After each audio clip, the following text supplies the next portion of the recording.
Hi, sweeties. How are you doing? Welcome to Naya. Same awesome Naya. Hope you are great. Came across video of a Mexican who talks about why majority of them join ICE agents. And one thing I know for sure is that someone who doesn't like himself will not also like his people. Why? Because you don't have enough love for yourself. So how do I think that you have enough love for other people? This is how I think. And also this is one of the reasons why they also voted for this administration. Some of them, the hatred in their heart is so much that they cannot even wash it off. Majority of them are looking for proximity to whiteness by all means, because that is also one of the reasons why they voted for this administration. If you are not looking for proximity to whiteness or feel like, no, you can assimilate, like, I don't know, they just want to be part of what is going on when what is going on does not want them to know what is going on. I hope you get what I am saying. The reality is that a majority of them think that they can be white. But one thing I know for sure is that once you look at me, I know where you're from, especially when you are Mexican. And a white man knows that you are also not white. Why do you join an agency that traumatizes your own people or an agency that catches your own people? Majority of them came into this country illegally and fought their way through. They were able to, but they do not want people coming in also to find a ground. You must be a wicked man or woman. Let's get into this video. Okay, this is the reason why a lot of Mexicans turn into ICE agents. I'm gonna tell you guys why. Because some of these Mexicans, the minute they get a green card or U.S. citizens, they, right away they turn MAGA. They're all Republican. They're all about deporting other Mexicans. And the reason why they do that is because a lot of Mexicans have a lot of self-hatred within themselves. They don't accept themselves. They don't love themselves for being brown. Some Mexicans are ashamed of being like indigenous or having like the stereotypical indigenous features and whatnot. And not only that, but you know how America, Hollywood, and you know what I mean, pretty much like for the past decade, people stereotype or think that Mexicans are and whatnot. And just like the very stereotypical, you know what I mean? Like always the Mexicans this, that, and the other. And even like from other Latinos, you know what I mean? From other South American, maybe Caribbean people, you know what I mean? Like, so this has been so portrayed on Mexicans that a lot of Mexicans have built self-hate for being brown. And then once they have like a green card or get U.S. citizenship, all of a sudden they want to assimilate to the white culture, this and that and the other. But it's not specifically assimilating, trying to assimilate or be white. It's just more the discrimination, whether stereotypical or immigration status or economic status, whatever, you know what I mean? But we all know the heat that other Mexicans have received in this country for a long time. So these people just go vote MAGA right away, guys. And it goes to show that based on the point that I just said, that even before, when these people don't have papers or anything, and they work with other Mexicans that don't have papers or whatnot, they'll trample another Mexican. They'll throw another Mexican under the bus. Try to like diss them, you know what I mean, in the workplace, this and that and the other. Hate on other Mexicans, just, you know what I mean, like and that's the thing, you know what I mean. Like not a lot of our community talks about that. Like for me, I've experienced more love from other Latinos from other countries than my own, honestly. You know what I mean? Like just when I was in high school, I had a lot of Mexican friends, and I never experienced that, like hate from other Mexicans. But there'll be a couple of them that they'll give themselves away. Like it screamed, "Look at me, I don't have papers." You know what I mean? Just on like the ignorant ways that they will think, like having like thinking like they're like these narcos, or like their mentality, the way they will speak, like, you know what I mean? Like you could tell like the background that they come from, you know what I mean? And I'm not nobody to judge, but it's like those Mexicans, the ones that don't be having papers, the ones that be driving drunk, burning tires, having with the sombrero and the modelo, and acting like big and bad narcos. The ones that that's all they know. That's all they know. What, you know what I mean? That's the only thing that they could ever like do besides work and do that and be that. You know what I mean? So that's why a lot of people even portrays us Mexicans, like other Latinos, like thinking that's all we are. Like, you know what I mean? And that's the thing, you know what I mean? Like where I live, there's a lot of Puerto Ricans. And I've had more Puerto Ricans say hi, hello to me, to my family, than I've had any other Mexicans. You know what I mean? And I'm not the type of person that wants somebody to say hello to me or talk to me. You know what I mean? But it's like where I live. When I first moved into my house, the neighbors, the first people that said hello to us were the Puerto Ricans. You know what I mean? And then when my parents said hello to this Mexican dude across, like they just gave like a stink face, like, you know what I mean, like if you know, you know what I mean. And I told my parents, I was like, bro, why are you guys saying hello to these people, bro? Like when I see other Mexicans, I don't say hello. I just don't, bro, because not because I hate other Mexicans. I'm Mexican, but because I know, bro, how some Mexicans are. You know what I mean? Some Mexicans are very like uptight, serious, and I don't know, bro. Like, you know what I mean? And it's all inflicted trauma. It's all trauma from how maybe their parents raised them, and you know what I mean. But then you meet their grandparents, and they're like the most humble people. You know what I mean, senora. And but that's what I'm saying. It'd be all trauma. It's all trauma. You know what I mean? It's all a self-hate thing based on the perception that people and the immigration things that people have experienced. You know what I mean? The Mexican community and like hardships and stuff like that. You know what I mean? And I understand that. You know what I mean? I can't judge nobody because I'm an immigrant myself. You know what I mean? But it's like it gets to a point where you're grown, where you're older, you have kids in this country, and obviously you know that you came here to give your kids a better life. You know what I mean? And you want obviously your son, your daughter to become better than the opportunities that maybe you didn't have in your country. You know what I mean? But that's the thing. That's the thing, guys. That's the reason why these border patrol agents that are Mexican turn MAGA, turn Republican, and all of a sudden hate other Mexicans, because that's how these people have always felt since the beginning of time, guys. I've seen this a bunch of times. You know what I mean? And it's something that I know a lot of Mexicans know about what I'm talking about, and it's just the truth, guys. It's the truth. It has been a all self-hatred thing since the beginning of time. You know what I mean? In our community, and we have proud Mexicans and whatnot, but there's some people that just, for these reasons that they've experienced life, and you know what I mean, and these lenses and these shoes, they're the reason why they're quick to vote Republican, quick to assimilate to the white culture and acceptance of other white man. You know what I mean? It's not all about acceptance of the white man, but based on just things that, you know what I mean. And that's what I'm saying in my previous video. Like in my previous video, that's what I'm saying. I was talking about how some Mexicans, amongst Mexicans, some people that don't like other Mexicans, the ones that act like narcos, the ones that give us the bad reputation, the ones that don't even have papers and be acting big and bad here in America, hitting on other Latinos, you know what I mean?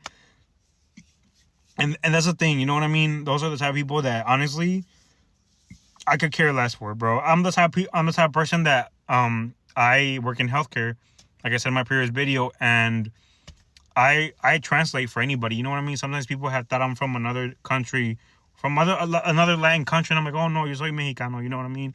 And I talk to them, you know what I mean, in Spanish in front of other people, and especially in this political climate. You know what I mean? Workplaces that we all work in and whatnot, and I just talk Spanish. You know what I mean, to them, and I'm not embarrassed. You know what I mean?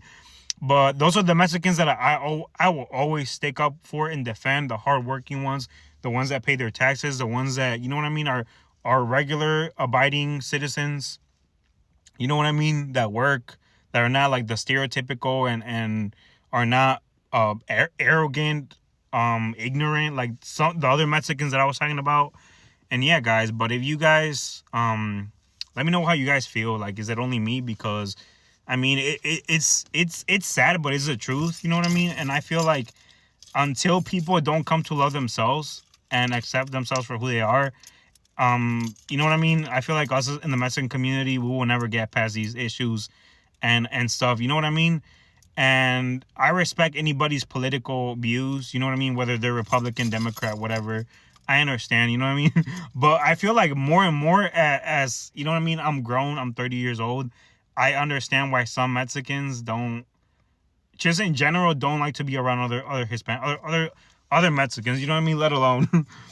And I was like, yeah, bro, that's why I go to Costco and just avoid going to Mexican areas, places. You know what I mean? But I mean, I love tacos. I eat Mexican food, and I rep Mexico and tell other people about Mexico because so they other Latinos and other white people, whatever, so they don't have that perception, that bad perception that other Mexicans give us. You know what I mean? So I was like, okay, so at least when they met me, they won't believe the stereotypes. So I'll be like, oh yeah, that guy was like that. You know what I mean? Or whatever, how other people, stereotypical people look at us. You know what I mean? So yeah, guys, I just want to say my 2 cents. And yeah, guys, please like. Okay, this is the reason why a lot of Mexicans turn into ICE agents. I'm going to tell you guys why. Okay, so I'm not Hispanic. I can't talk about the experiences of what it's like to be Hispanic, but I know what it's like to be black, and we have similar experiences. I've seen Asian people talk about this. I've seen Mexican people talk about this. I've seen Native people talk about this. It seems like the problem is just because white supremacy seeps its way into society, the goal of that society begins to shift, and like the goal is now to assimilate towards that, and then the people begin to fight with each other and shift their goal is like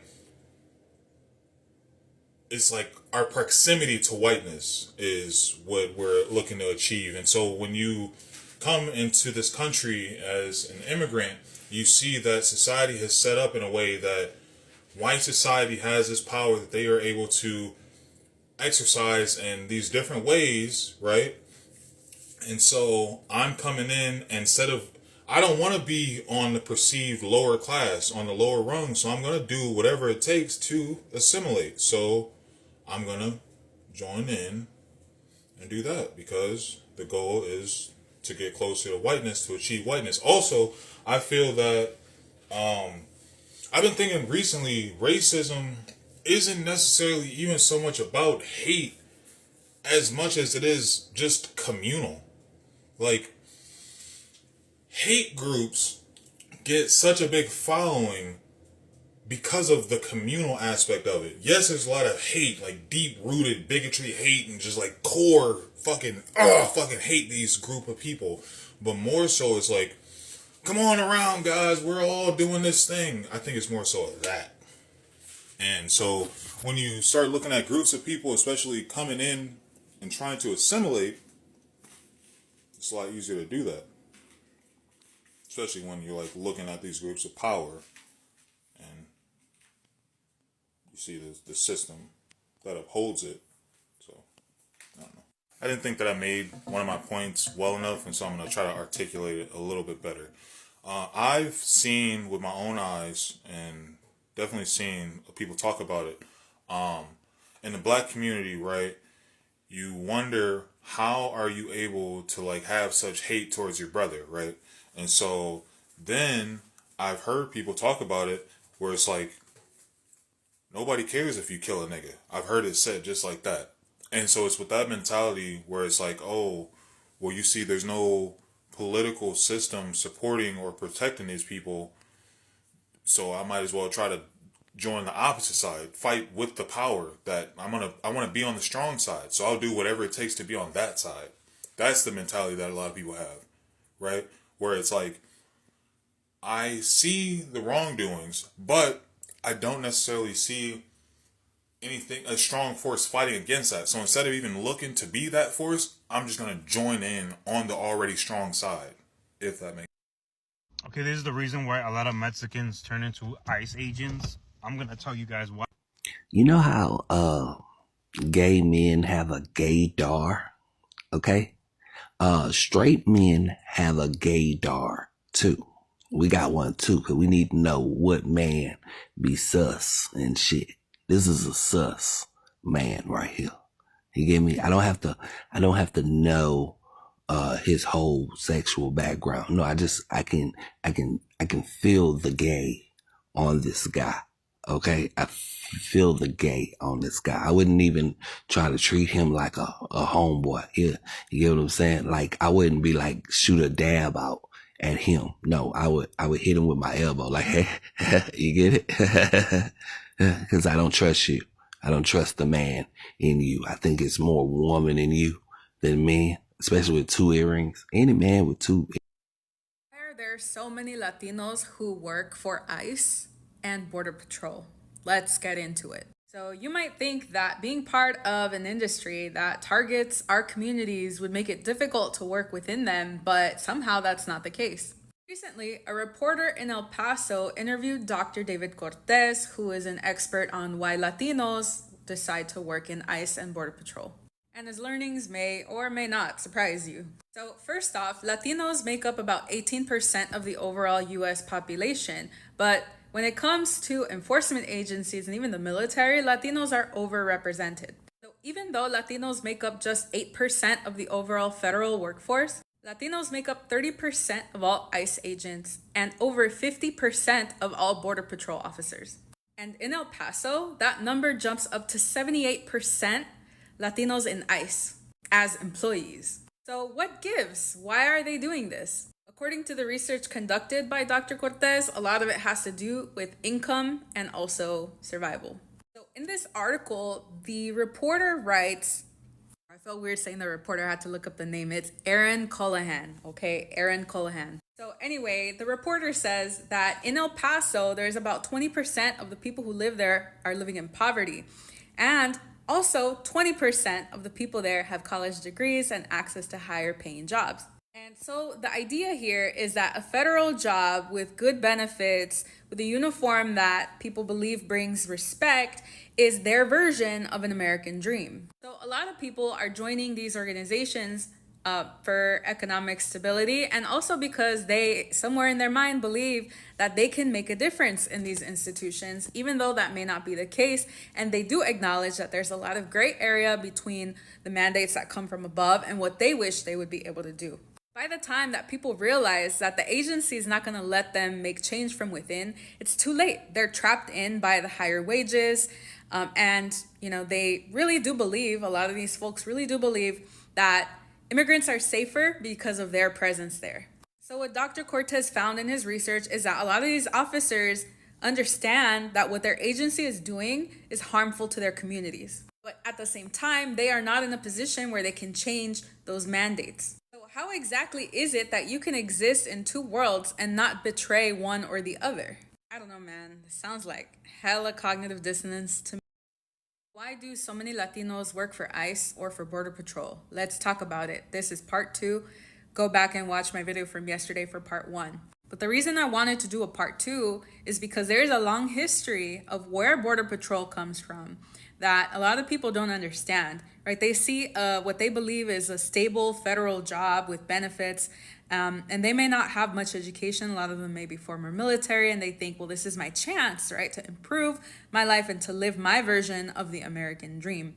And all at the same time that they're doing this, they also know that the things that the agency that they're part of is doing are harmful to their communities. So let's go back and think about the history of Border Patrol. The U.S.-Mexico border was set after the U.S.-Mexico War, and the Treaty of Guadalupe Hidalgo defined those borders in 1848. Before the Border Patrol was officially established as an organization in 1924, there were groups that patrolled the border like the Texas Rangers, and those groups were extremely violent. They lynched Mexicans. They hunted indigenous people for bounty. They blocked the entry of Chinese migrants, and they even captured Black people and returned them to their slavers. When the Border Patrol was created, many of those agents came directly from those vigilante groups. Groups like the racist, unaccountable Texas Rangers, and that legacy persists to this day. Border Patrol agents who act through violent means have faced impunity ever since the founding of the Border Patrol.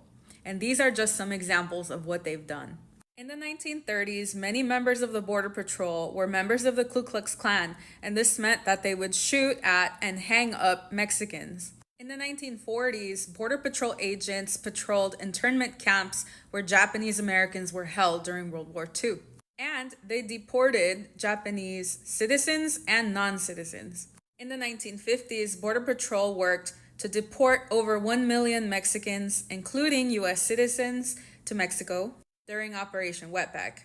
During this time period, the U.S. government gave them special permission to deport people and employ violent military-style tactics, and to deport people without warrants. Sound familiar? In the 1990s, following Operation Gatekeeper, which funneled migrants through the hottest parts of the desert, causing deaths to rise, Border Patrol agents were there as well to check on those funnels. And Border Patrol agents have been known to enter autonomous indigenous land without permission to search for migrants. In the 2020s, Border Patrol agents were seen and photographed on horseback whipping immigrants who were Afro-descendant, some from Haiti and some from Honduras.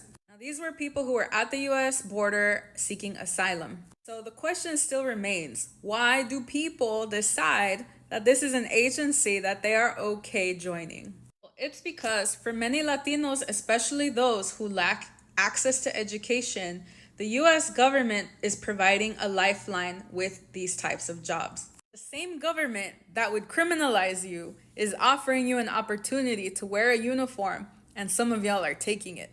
So what I want you all to remember out of all of this is that representation does not equal liberation.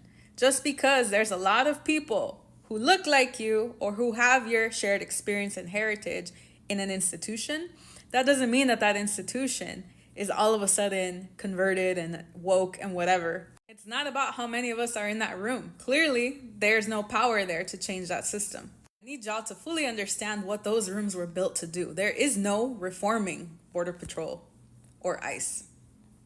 It was built like that. Just go vote MAGA right away, guys. And it goes to show that based on the point that I just said, that even before, when these people don't have papers or anything, and they work with other Mexicans that don't have papers or whatnot, they'll trample another Mexican. They'll throw another Mexican under the bus.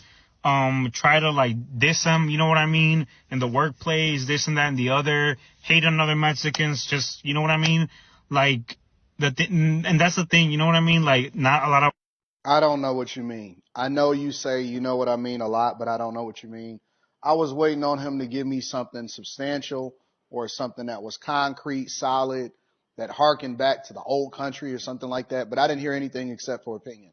So basically what he's saying, let's put this in perspective, is that when they come over into the greatest state of the United States of America, the greatest state of Texas, the greatest state of Florida, the greatest state of New York, whatever it is that y'all come into, that you are saying that they are mad because they are assimilating over into American culture.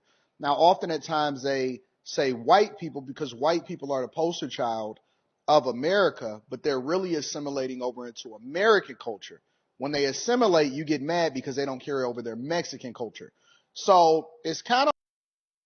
Seeing black and Mexican ICE agents is so disheartening. Like, are you joking? Are you joking? We already have the world against us, and now you're gonna join them as their little token mascot? Are you joking?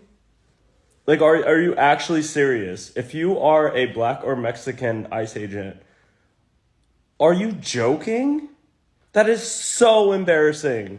All your ancestors are like, nah, no, go bury them in like the Arlington. This is all I got from this video, and I am going to say this because there is something that I've noticed about other people, those that are not black, other people of color. There is something they do because majority of them want to assimilate to white culture, white supremacy.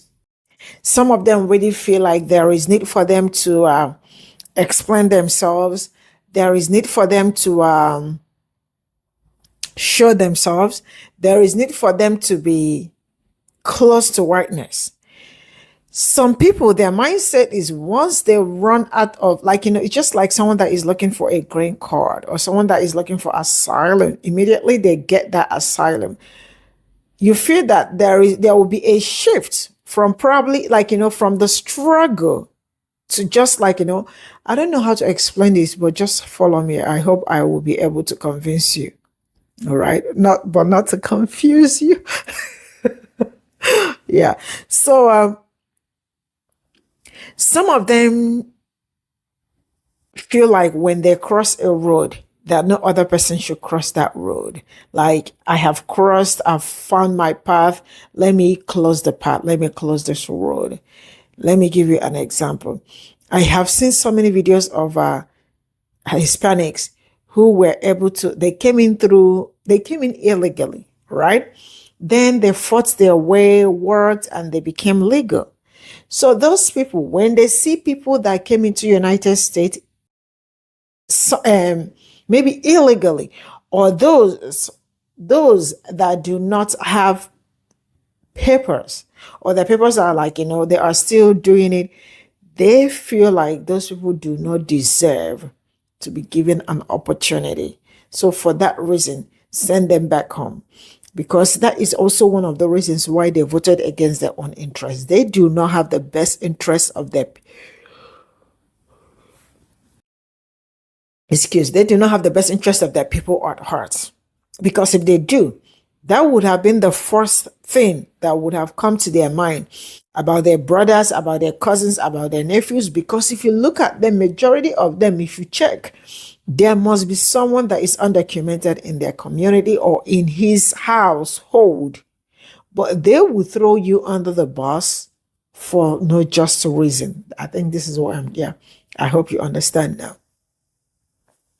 Some of them join ICE because they feel like joining ICE will protect them or give them that affluence. Maybe, I think, affluence, maybe, yeah. And probably protection, because some of them want to be protected, or some of them are just naturally wicked. Because there are some jobs that I will not think of doing. Why?